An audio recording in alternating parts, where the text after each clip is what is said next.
পরেও টুপি পরে, পাঞ্জাবি পরে, আল্লাহ ওয়ালা তাহাজ্জুদ গুজারি মানুষগুলো আজ বড় কষ্টে রয়েছে। গভীর রাত্রে যারা সিজদায় পড়ে যে চোখের পানি ছেড়ে দেশ, অথচ এই মানুষগুলোই আমরা দেখেছি যখন সিলেটের বানভাসী মানুষগুলো খাদ্যের জন্য চিৎকার করে কাঁদছেন, যখন দেখেছি সিলেটের মানুষগুলো বন্যায় কবলিত অবস্থায়, যাদের মাথা গোজার ঠাঁই নাই, আমরা দেখেছি এই মানুষগুলো কোনো সন্ত্রাসী করে নয়, চাঁদাবাজি করে নয়, জাতির শ্রেষ্ঠ সন্তানদের কাছে 10 টাকা 20 টাকা চাঁদা তুলে ওই অসহায় মানুষগুলোর পাশে দাঁড়িয়েছে। কথা বলেন ঠিক কিনা? রাজপথে স্লোগান দেয় একটা দুটো হুজুরদার সকাল বিকাল, বলেন না কেন সকাল বিকাল? আচ্ছা, হুজুর যদি ধৈর্য সব এরকম নাস্তাই করে, তো ও যদি দ্বিতীয় আর একটা বিয়ে করতে চায়, তোর বিয়ে পড়াবে নাকি? হ্যাঁ হ্যাঁ, আচ্ছা বলেন, ওর মার বিয়ে পড়াইছিল কারা? এটা কথা বলেন না কেন? ওর মার বিয়ে পড়াইছে কারা? এই মৌলবী, এই হুজুর। ওর বৈধতা দেওয়ার জন্য ওর বাপ দেখলো আকাম কুকাম করে বেড়াচ্ছে, তাড়াতাড়ি ঠেকায়, সাথে সাথে বৈধতা দেওয়ার জন্য হুজুর ডেকে মৌলবীটিকে বিয়ে পড়ায়। কতক্ষণ ঠিক যাবে? ঠিক। তোমরা যদি এ জাতির শ্রেষ্ঠ সন্তান নায়েবে রাসূলদেরকে যদি ধরে ধরে নাস্তাই করো, তোমরা কি আগামী দিনে জারক সন্তান জন্ম দিতে চাও? কথা বলে ঠিক যাবে? ঠিক। অতএব এই স্লোগান যারা দেয় আমরা তাদেরকে বিরোধিতা করি। এদেশের ইসলামপন্থী মানুষেরা ধর্ম নিয়ে ব্যবসা করে না। যারা ধর্মের লেবাসকে ব্যবহার করেন, এটাকে ব্যবহার করার পরে তাদের মাথায় আর টুপি থাকে না, পাঞ্জাবি থাকে না, তসবি থাকে না। পৃথিবীর মধ্যে সবচেয়ে বড় ধর্ম ব্যবসায়ী হলো এরা। কথা বলেন ঠিক যাবে? ঠিক। কিন্তু আজ এ কথা বলা যাবে? জোরে বলেন, যাবে? রাগ করেছেন? কষ্ট পেয়েছেন?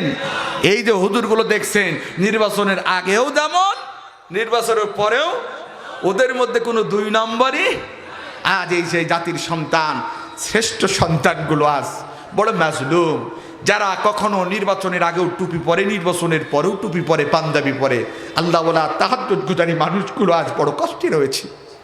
গভীর রাত্রে যারা সিজদায় পড়ে যে চোখের পানি ছেড়ে দেশ ও জাতির জন্য যারা কাঁদে, যাদের সকাল ঘুম থেকে সকাল হয় ফজরের নামাজ দিয়ে, যারা দর্শে নিজামে বসে ছাত্রদেরকে পড়ায় ক্বালা ক্বালা রাসূলুল্লাহ সাল্লাল্লাহু আলাইহি ওয়াসাল্লাম, যারা সন্ধ্যা পড়া স্রষ্টার সান্নিধ্যের মধ্য দিয়ে, ইশার নামাজের মধ্য দিয়ে যারা দোয়া দুরূদ পড়েন, যারা দেশ ও জাতির জন্য দোয়া করে, যারা রাতের বেলায় ঘুমাতে যায়, আজকে তারা জাতির শ্রেষ্ঠ সন্তানগুলোকে জঙ্গিবাদ বানায়।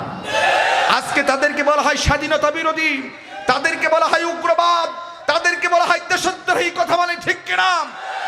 অথচ এই মানুষগুলোই আমরা দেখেছি যখন সিলেটের বানভাসী মানুষগুলো খাদ্যের জন্য চিৎকার করে কাঁদছেন, যখন দেখেছি সিলেটের মানুষগুলো বন্যায় কবলিত অবস্থায়, যাদের মাথা গোজার ঠাঁই নাই, আমরা দেখেছি এই মানুষগুলো কোনো সন্ত্রাসী করে নয়, চাঁদাবাজি করে নয়, জাতির শ্রেষ্ঠ সন্তানদের কাছে 10 টাকা 20 টাকা চাঁদা তুলে ওই অসহায় মানুষগুলোর পাশে দাঁড়িয়েছে। কথা বলেন ঠিক কিনা?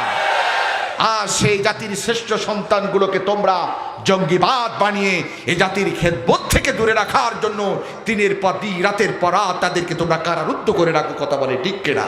শরণাক মুসলমান, আল্লাহ ছাড় দেয় কিন্তু ছেড়ে দেয়। বলেন না কেন? আল্লাহ ছাড় দেয় কিন্তু ছেড়ে দেয় না। ইনশাল্লাহ সেই দিন সামনে। বলেন না কেন? হতাশার কোনো কারণ নেই।